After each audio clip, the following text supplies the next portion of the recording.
출석인가? 오늘 교회에 출석하셨죠? 출석이라는 말은 참 좋은 말이기도 하면서 이걸 어디다 갖다 붙이냐에 따라서 좀 이상한 말이기도 합니다. 왜 그러냐면 학교에 출석합니다, 직장에 출석했습니다 라는 것은 소속감을 뜻하는 것이기도 하고 또 마땅히 있어야 할 자리에 있다라는 뜻이기도 합니다. 그런데 교회에 출석이라는 말을 붙이면 왠지 잘 어울리지 않습니다. 말씀의 제목이 출석인가? 교회는 단순히 출석하는 것만은 아니라는 것을 우리는 다 알고 있습니다. 그래서 그러면 안 나와도 되는 곳인가? 출석하지 않아도 되나? 또 그렇지도 않습니다. 정해진 시간에 출석해야 하는 것이 또 맞는 것만 같습니다. 오늘 우리가 하나님의 말씀을 함께 보기 전에 제가 이야기를 하나 해드리겠습니다. 다 아시는 이야기인데요. 예수님보다 이 땅에 6개월 먼저 온 세례 요한에 관한 이야기입니다.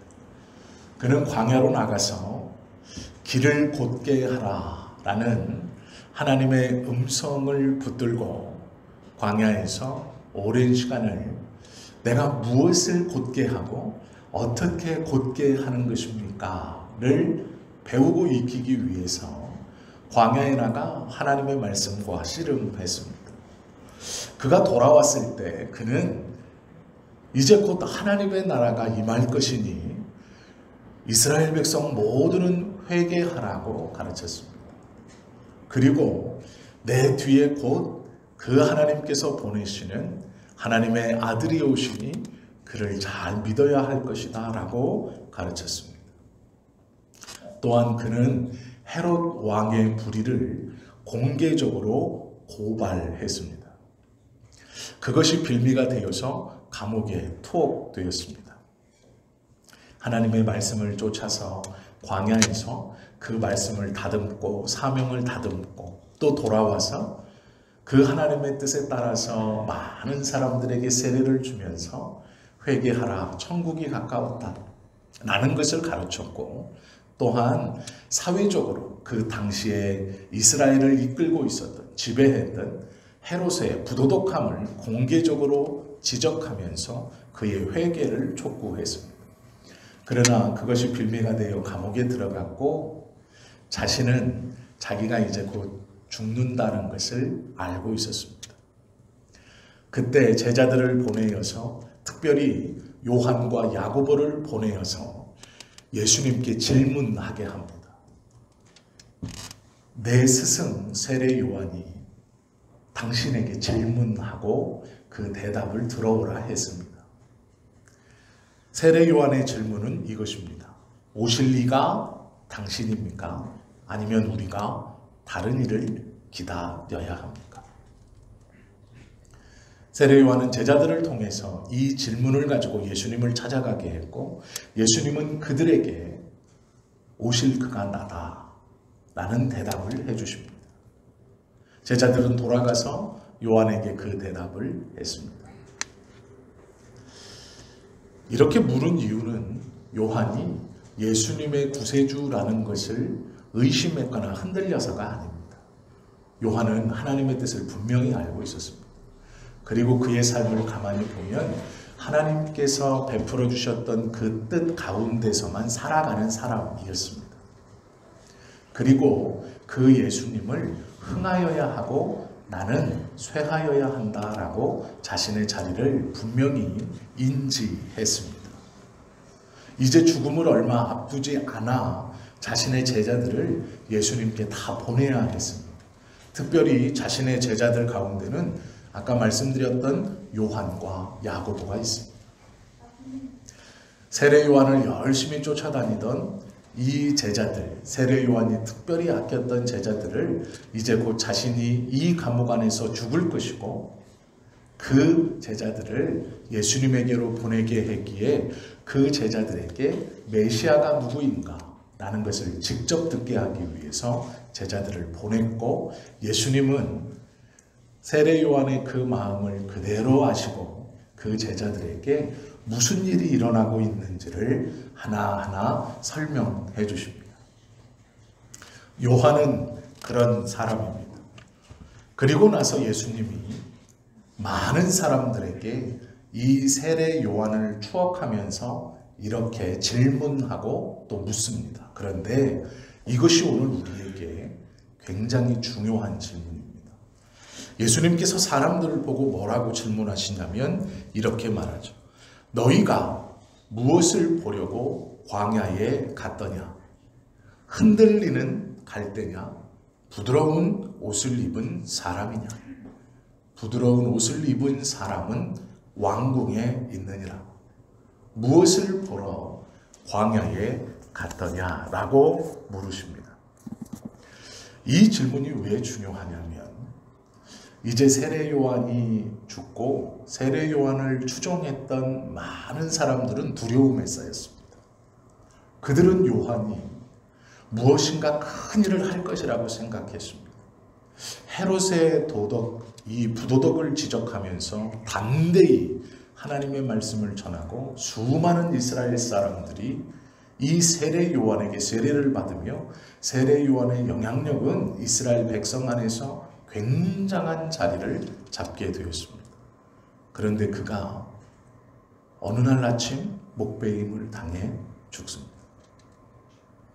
사람들이 생각했던 어떠한 큰 일을 한 것이 아니고 너무도 허무하게 수양딸의 춤추는 모습에 반해서 헤롯이 호기롭게 내게 무엇이든지 구하라, 내가 나라의 절반이라도 주겠다라고 했을 때 그의 어머니의 간괴인 요한의 목을 베어 쟁반에 갖다 주십시오 라는 말에 헤롯이 근심했지만 왕으로 뱉은 말이 있어 그 말에 순종하며 요한의 목이 하루아침에 날아갑니다.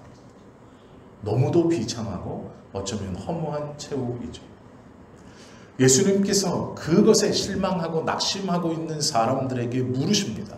너희가 무엇을 보려고 광야에 갔더냐? 바람에 흔들리는 갈대를 보려고 갔더냐? 아니면 비단 옷을 입은 사람을 보려고 갔더냐? 비단 옷을 입은 사람은 왕궁에 있다. 그러면 너희는 무엇을 보려고 광야에 갔더냐라고 말씀하십니다. 왜 제가 이 헤롯에 관련된 세례 요한의 이야기를 드리냐면 오늘 우리가 나눈 말씀이 그것이기 때문입니다. 출석인가? 너희가 무엇을 보려고 교회에 왔더냐? 라는 질문이죠. 바람에 흔들리는 갈대냐? 간혹 어떤 분들은 교회에 나와서 실망했다고 합니다. 무엇인가 기대를 했기 때문에 실망하셨을 겁니다. 그럼 무엇을 기대하셨습니까? 무엇을 바라고 무엇을 원했기 때문에 실망했다고 하십니까? 많은 사람들은 세례 요한을 보고 기대했습니다. 무엇인가 큰 것을 할 것이다. 이스라엘을 변혁시켜 줄 것이다. 압제하는 로마를 어떻게 해줄 것이다. 그들은 무엇을 보려고 광야에 갔습니까? 무엇을 꿈꾸며 요한을 따라다녔습니까? 예수님은 그렇게 물으십니다. 너희가 무엇을 보려고 광야에 갔더냐? 똑같은 질문을 우리가 할 수 있어야 하죠. 무엇을 보았기에, 무엇을 기대했기에 교회에 오셨고 또 실망했다라고 말씀하십니다. 대부분의 사람들은 기적을 바라고 교회에 옵니다. 죽을 병을 고치고 안 될 일을 되게 하는 기적을 원합니다. 그러나 분명한 것은 기적은 믿음 위에만 세워집니다. 예수님은 많은 기적과 이적을 베푸시기 전 내 믿음대로라는 말씀을 자주 하셨습니다. 기적을 원하는 마음으로 오는 것은 기적을 믿는 것이지 예수님을 믿는 것이 아닙니다. 그는 그의 바람대로 기적을 이룰 수 없고 기적을 경험할 수도 없고 기적이 이루어져도 기적이 기적인지를 알지 못할 것입니다. 기적을 보려고 교회에 온 것, 무엇인가 잘 되는 것, 잘 풀리는 것, 놀라운 이적과 기적을 위해서 왔다라면 그것은 잘못된 기대입니다. 또 어떤 분은 특별한 지식을 바라고 옵니다.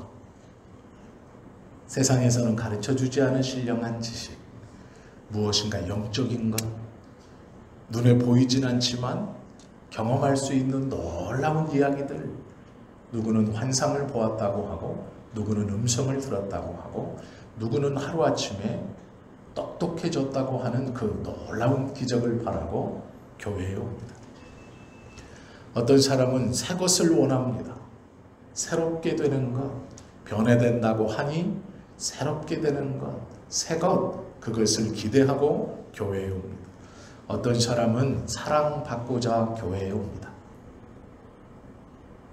물론 교회는 사랑의 공동체입니다. 그런데 놀라운 것은 아무리 많은 사람들이 모여 있어도 사랑을 베풀려는 사람은 한 명도 없고 모두 다 사랑받으려고 왔다고 합니다. 그러면 도대체 그 공동체는 누구를 사랑할 수 있고 어디서 사랑이 나올 수 있습니까? 기적을 바라고 왔는데 기적은 일어나지 않아 실망스럽습니다. 특별한 지식을 바라고 왔는데 매일 하는 소리를 반복하니 실망스럽습니다. 새 것을 원하고 놀라운 경험을 경험하고 싶어 왔는데 그런 일이 일어나지 않으니 실망스럽습니다. 사랑을 받고 싶은데 모두 다 사랑해 달라고만 하는 것 같으니 실망스럽습니다. 또한 세상에서 인정받지 못한 나를 인정받기 위해서 교회에 왔는데 아무도 나를 인정해 주지 않으니 실망스럽습니다. 성경이 말하는 하나님의 교회에 왔다라는 것, 예배를 드린다라는 것, 우리가 도대체 무엇을 기대하고 교회에 왔는가라는 것이죠.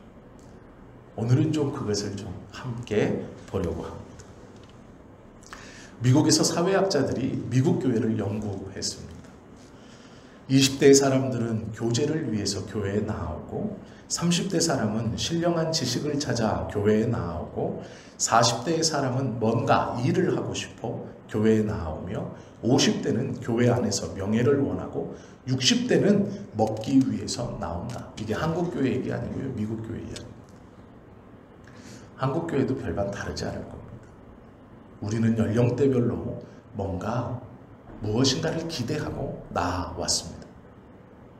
교회에 오면서 예배를 드리면서 내 마음에 무엇인가 기대를 합니다. 무엇을 기대했기에 실망했다고 하는지를 잘 모르겠습니다. 어떤 분은 성도들이 예배드렸던 자리에서 밥을 먹는다고 실망했다라는 분도 있습니다. 시험에 들었다 얘기하시는 분도 있었습니다. 지금은 저희가 이 문안칸으로 예배당과 식당이 분리되어 있지만 예전에는 하나였습니다. 예배를 드리고 그 자리에 식탁을 깔고 밥을 먹었더니 어떻게 예배드리던 장소에서 밥을 먹냐라고 실망했다라고 합니다. 어떤 교회 갔더니 찬양이 좀 실망스럽다라고 합니다. 시설이 실망스럽다.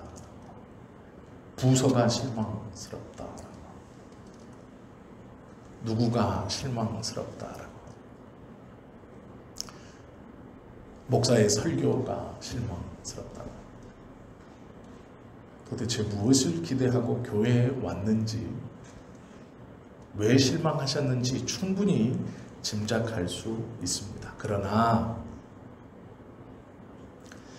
예수님께서 12살 때에 예루살렘의 절기를 맞이해서 모든 가족들이 예루살렘으로 올라가 있었습니다. 그리고 다 마치고 돌아가는 중에 3일 길을 내려왔는데 12살 먹은 예수가 보이지 않습니다. 요셉과 마리아는 깜짝 놀랐습니다. 그래서 거꾸로 오던 길을 되물어 예수를 찾으러 다시 예루살렘으로 올라갔습니다.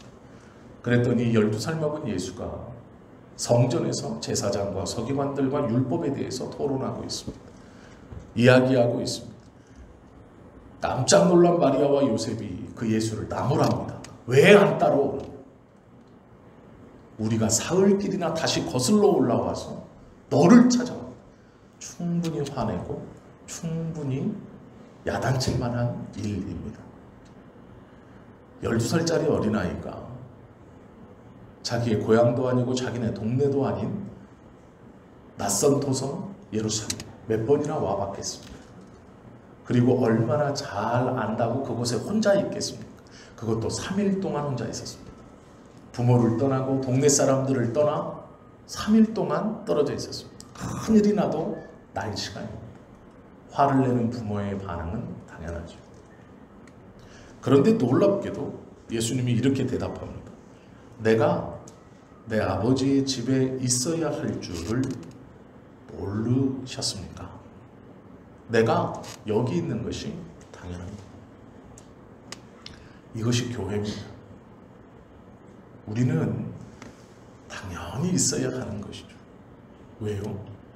이것이 우리를 구원해 주시고 붙들어 주신 하나님 아버지께서 세우신 공동체이기 때문입니다. 하나님께 예배하는 집이고 아버지의 집이며 우리는 그곳에서 하나님을 만나려고 예배하고 이곳은 당연히 우리가 당연히 있어야 하는 곳이죠. 무엇을 기대하는 곳이 아닙니다. 그 기대가 무너졌을 때 실망이라고 말씀하는 것이 아닙니다.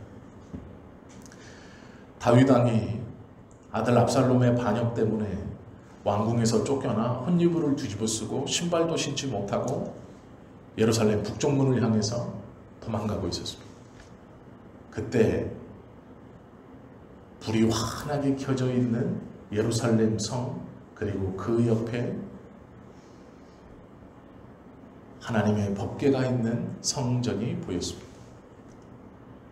다윗이 도망가면서 그 성전을 향해 이렇게 말합니다. 여호와의 집에 거하는 자는 복이 있고 시온의 대로가 마음에 있는 자는 복이 있다 라고 말합니다.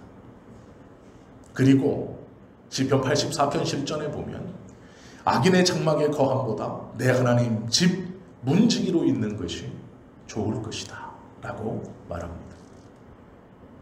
또한 아버지의 집에서 하루를 사는 것이 다른 곳에서 천날을 사는 것보다 아름답다라고 고백합니다.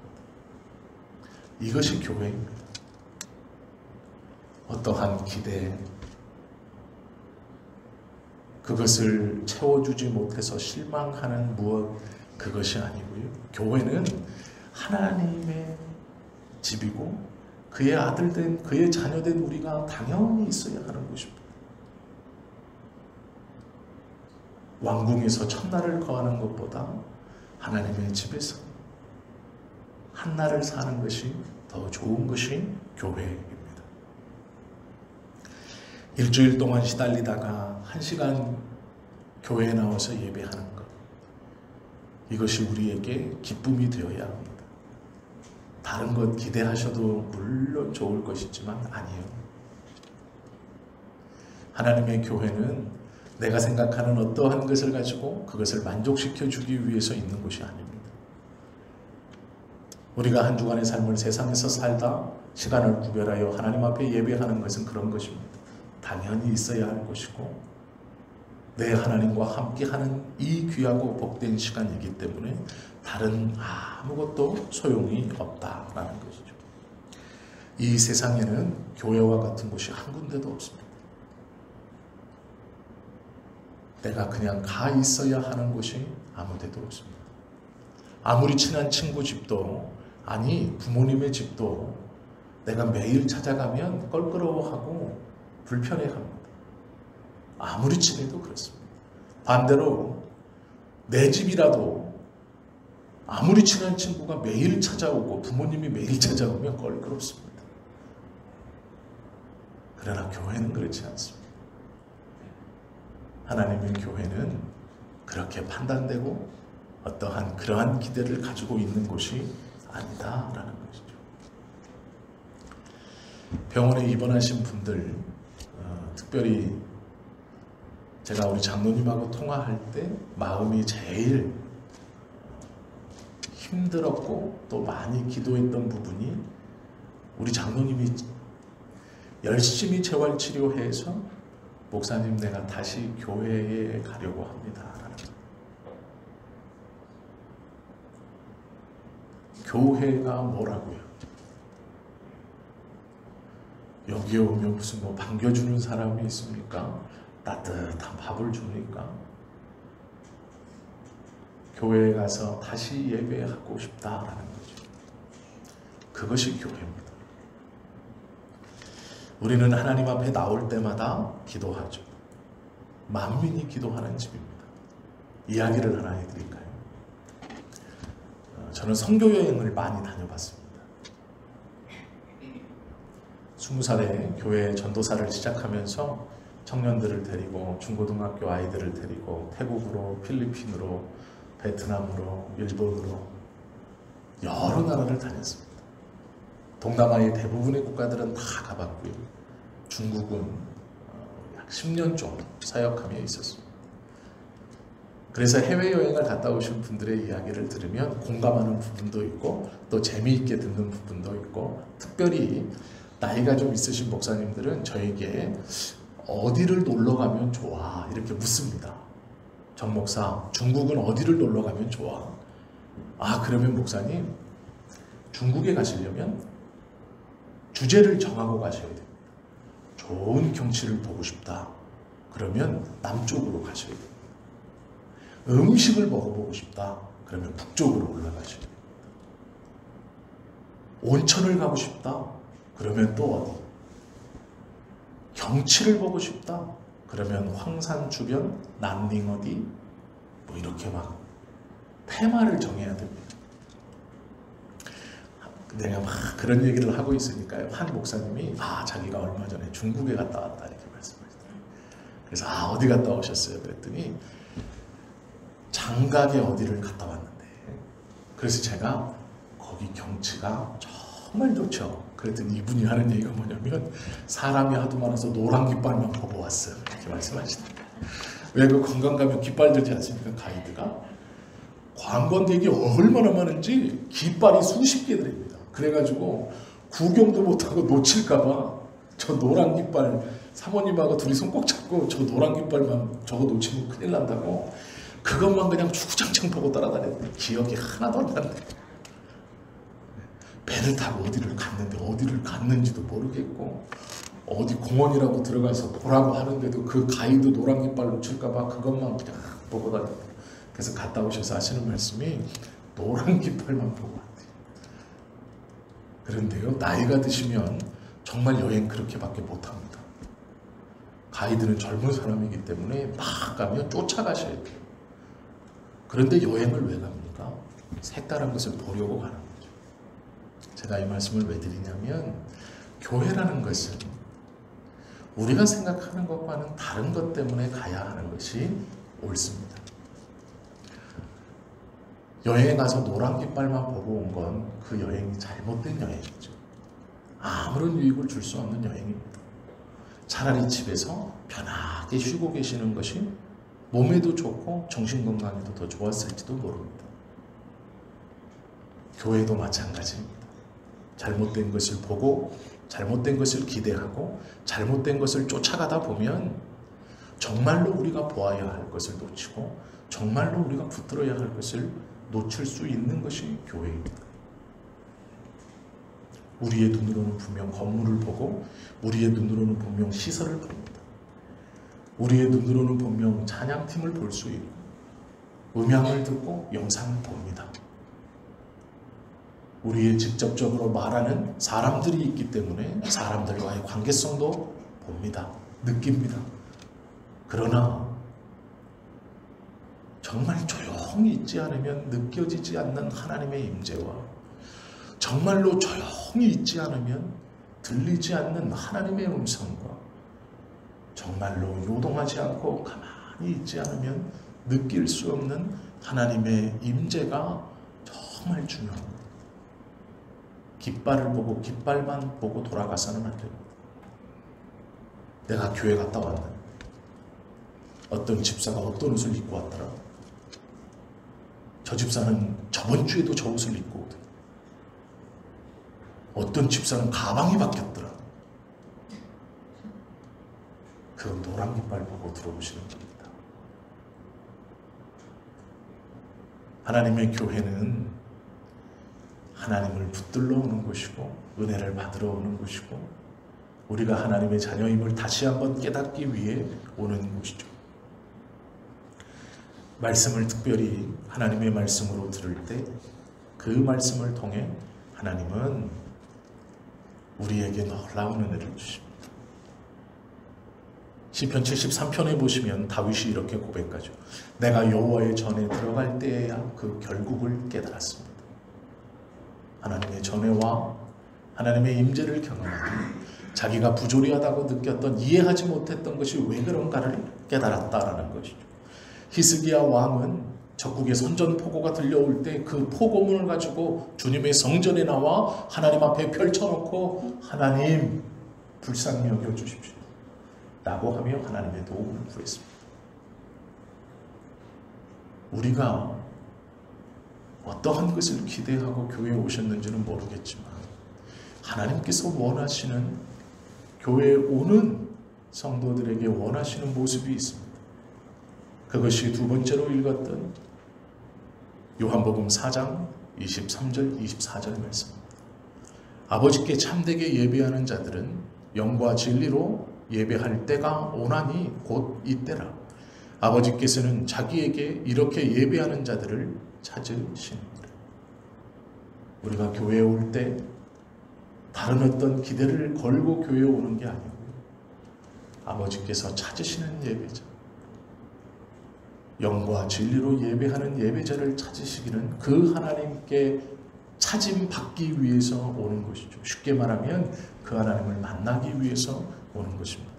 24절 보시면 하나님은 영이시니 예배하는 자가 영과 진리로 예배할지니라 말씀하십니다. 예전에는 이 말이 다 아시는 것처럼 신령과 진정이었습니다. 하나님은 영이시니 예배하는 자가 신령과 진정으로 예배할지니라. 다 기억하시죠? 오랜 시간 그것이었습니다.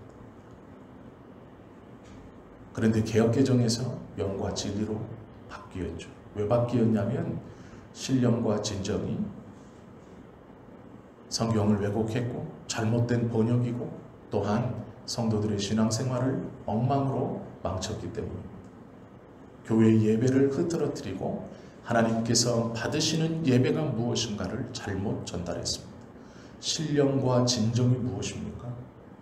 한 가지의 마음, 진실된 마음으로 예배하는 것이라고 정의할 수 있습니다. 하나님 앞에 나와 예배하는 자가 두 마음을 품지 않고 하나의 마음과 진실된 마음으로 예배해야 한다. 물론 맞습니다. 그것이 옳죠. 그러나 이것은 나 중심의 예배입니다. 내 마음이 준비되어서 하나님께 진정으로 나아가고 내 마음이 하나로 모아져서 하나님께 나아갈 때 예배할 수 있는 것입니다. 틀렸습니다. 내 마음이 번잡스럽지 않고 온전한 마음으로 주님의 은혜를 구할 준비가 되었을 때 주님 앞에 나아갈 수 있고 내 마음이 신령과 진정으로 하나의 마음과 진실됨으로 주님 앞에 설 준비가 됐을 때 주님을 만날 수 있고 주님의 은혜를 경험할 수 있고 예배자로 예배를 온전히 드릴 수 있다. 틀렸습니다. 아닙니다. 성경에서 하나님이 받으시고 찾으시는 예배는 신령과 진정, 즉 내 마음이 준비되어 예배하는 나 중심의 예배가 아닙니다. 그럼 내 마음이 번잡하면 하나님 앞에 나아가지 못합니까? 나아가면 안 됩니까? 내가 준비가 되어 있지 않으면, 내 마음이 두 가지로 나누어져 있으면, 내 마음이 진심이 아니고 어제 사다 놓은 한우갈비를 빨리 먹을 생각에 빠져 있으면, 어제 산 자동차를 오늘 빨리 예배드리고 오후에 날씨가 좋으니 사랑하는 사람을 태우고 어디를 드라이브 가야지, 이런 마음이 있으면 예배하러 오면 안 됩니까? 신령과 진정은 참 좋은 말이지만 정말 필요한 예배자의 자세이지만, 그 예배는 내가 중심된 예배입니다. 내 마음이 준비되어야지. 내가 신령과 진정으로 내 마음, 내 뜻, 내 정성 아니에요. 이것이 큰 폐해였습니다. 그래서 성경의 말씀을 쫓아 온전하게 바뀐 것이 영과 진리로. 영은 무엇입니까? 성령님을 의미합니다. 진리는 예수 그리스도입니다. 내가 곧 길이요 진리요 생명이니 라고 말씀하신 예수님입니다. 예배할 때가 오나니 하나님께서는 이런 예배하는 자를 찾으십니다. 성령 안에서, 예수님 안에서 예배하는 자입니다. 이것은 예배의 중심이 내가 아니라 성삼위 하나님께 있다는 것을 말합니다. 내 기분, 내 생각, 내 정성, 내 마음가짐, 그것으로 예배드리는 것이 아니고 성령님 안에서, 예수님 안에서 예배하는 자가 성도 하나님께 온전히 예배할 수 있는 자다. 하나님은 그런 자를 찾으신다. 성령님 안에서 예배하는 자, 예수님 안에서 예배하는 자, 이것이 영과 진리입니다. 내 마음을 잘 추스리는 건 너무 좋죠. 너무 귀한 것입니다. 하나님, 내가 두 마음 품지 않고 한 마음으로 신령과 진정으로 주님 앞에 나아가기를 원합니다. 좋은 예배자입니다. 그러나 하나님이 찾으신다고 성경에서 가르치는 예배는 그게 아니고 내 중심을 벗어 성령 안에서, 예수님 안에서 예배하는 자를 하나님이 찾으시고 이렇게 예배할 때가 온다라는 것이죠. 이것이 교회입니다. 이것이 예배이고 교회에서 일어나야 하는 예배입니다. 우리의 마음이 좀 혼잡해도 하나님 앞에 나아가는데 아무 문제 없습니다. 내 머릿속에 걱정과 근심이 가득 차도 주님 앞에 나오는데 아무 문제 없습니다. 하나님께서 받으시는 예배 드리기에 아무 문제 없습니다. 내 마음이 두 갈래, 세 갈래, 천 갈래, 만 갈래, 예배 빨리 끝나고 좋은 차를 타고 가족들과 놀러 가야지, 괜찮습니다. 그것보다 더 중요한 것이 성령 안에서입니다. 내 중심의 예배를 벗어버리고 내가 기대했던 무엇을 달라고 하는 그것을 벗어버리고 일심으로 열망하고 소원했던 내가 원하는 기적, 내가 원하는 성공, 내가 원하는 예배에서의 어떠함을 다 벗어버리고 그것을 얻기 위해서 열심히 찬양하고 그것을 얻기 위해서 열심히 기도하고 그것을 얻기 위해서 무엇인가 했다면 참 귀한 것 중에 하나지만 성경은 그렇게 말하고 있지 않습니다. 성령님 안에서 예배조차도 너 중심을 벗어라 라는 것이죠. 네가 준비된 것하고 하나님이 받으시는 예배는 아무 상관없죠. 물론 성령 안에 있다는 것은 우리의 마음이 내 결심보다 더 크게 준비되어져야 합니다. 예수님 안에서 예배하는 자가 어찌 세상의 것을 붙들고 세상의 것에 관심을 두고 예수님을 붙들고 예배할 수 있겠습니까? 이 말씀은 내가 각오하고 내가 마음 먹고 내가 다짐하는 것보다 비교할 수 없이 더 하나님 앞에 나아가는 것이 진심이어야 되고 일심이어야 된다고 말씀하시는 것입니다. 그러나 중요한 것은 내가 준비하고 내 중심의 예배에서 하나님 중심의 예배로 바뀌는 것입니다. 이것이 교회입니다. 예수님께서 수많은 사람들에게 너희가 무엇을 보려고 광야에 갔더냐? 나는 이 물음이 비단 옷을 입은 사람은 왕궁에 있다. 나는 이 대답이 너희가 무엇을 보려고 교회에 왔더냐? 성령 안에서 예배하는 사람, 예수님 안에서 예배하는 사람, 그 예배하는 자를 하나님이 찾으시고 이렇게 예배할 때가 온다라는 것이죠. 예배의 중심이 내 마음가짐에서 하나님 내가 준비되지 못해서 못하겠어요. 하나님 나는 아직 부족해서 못하겠어요. 하나님 나는 아직은 예배 어떻게 저떻게 못하겠어요. 하나같이 물어보면 내가 준비가 안 됐어요.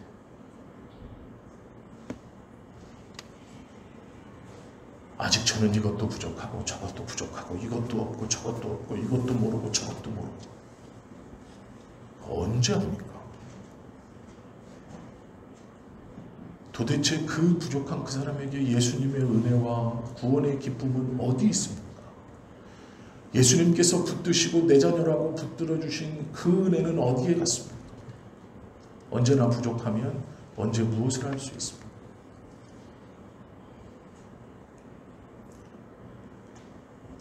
교회는 예배하는 곳이죠. 예배는 신령과 진정은 기본이고요. 영과 진리로 드리는 겁니다. 교회에 와서 깃발만 보시고 돌아가시면 안 돼요. 누구는 밥을 2그릇 먹더라. 어떻습니까? 중요하지 않죠. 누구는 반찬을 많이 집더라. 서운하시겠지만 조금 못 드시면 어떻습니까? 다음 주에는 꼭 그 사람 앞에 서가지고 그 사람 못 먹게 다 가져갔어요. 요구르트 딱 30개 사놨는데 누가 2개 먹어서 나 못 먹었어. 그 다음 주에 귤 드실 때는 꼭 2개 드세요. 그분 못 먹게. 괜찮습니다. 제가 우스갯소리로 얘기하지만 교회는 하나님의 집입니다. 우리는 그냥 자연스럽게 와 있는 거예요. 아무도 뭐라 하지 않습니다. 어색한 것도 아니죠. 그리고 교회는 예배하는 공동체입니다. 내 마음이 준비돼서 내가 무엇을 해서 내 중심으로 주님께 드려지는 예배가 아니라 하나님이 받으시는 예배는, 하나님이 기뻐하시는 예배는 성령님 안에서, 예수님 안에서, 즉 성삼위 하나님 안에서 그 성삼위 하나님을 중심으로 예배하는 것이죠. 그것이 우리의 모습이 되어야 합니다. 그러면 우리가 조금 부족해도 상관없고 조금 연약해도 상관없습니다. 겉모습이 부족해도, 달란트가 부족해도, 죄송한 얘기지만 노력이 조금 부족해도 상관없습니다. 예배의 중심이 내가 아니라 하나님께 옮겨진다. 신령과 진정은 기본으로 있고 하나님께서 원래 우리에게 가르쳐 주시는 영과 진리로 성령 안에서, 예수님 안에서 예배가 우리에게 있다면 그것이 참된 교회이고, 그것이 있다면 결코 실망하지 않을 겁니다. 어떠한 것도 우리를 흔들지 못할 것입니다. 이러한 사람은, 이렇게 예배하는 사람은 죄 사함의 기쁨을 회복하게 됩니다. 그러기에 예배에 감사할 수 있습니다. 또한 죄 사함의 기쁨이 회복되면 하나님의 사랑이 다시 믿어집니다.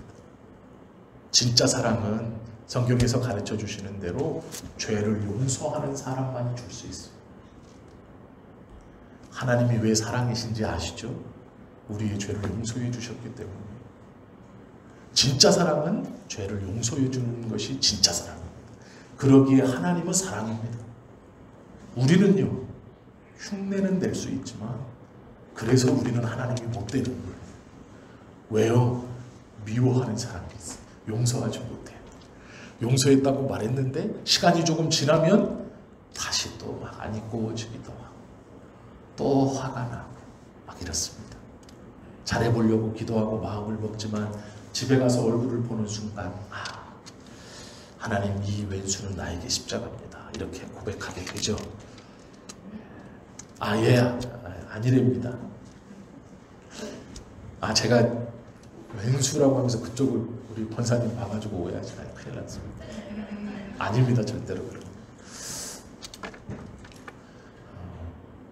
하나님이 사랑이시다라는 걸 우리가 깨닫는 순간이 언제인가? 하나님이 나의 죄를 용서해 주셨구나라고 느낄 때입니다. 그래서 하나님은 사랑이신 거예요. 죄를 용서하신 분이기 때문에.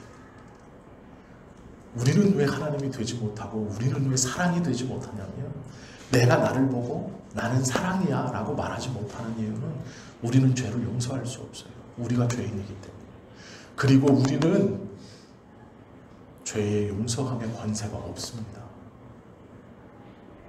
그리스도의 이름을 붙들지 않으면 원수를 용서할 수 없어요. 그래서 내 힘으로는 안 되는 겁니다.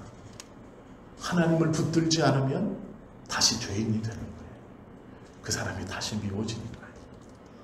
용서하지 못했기 때문에 사랑하지 못하고, 용서할 수 있는 능력이 없기 때문에 죄인인 것이고, 그러기에 언제나 하나님을 붙들어야 합니다.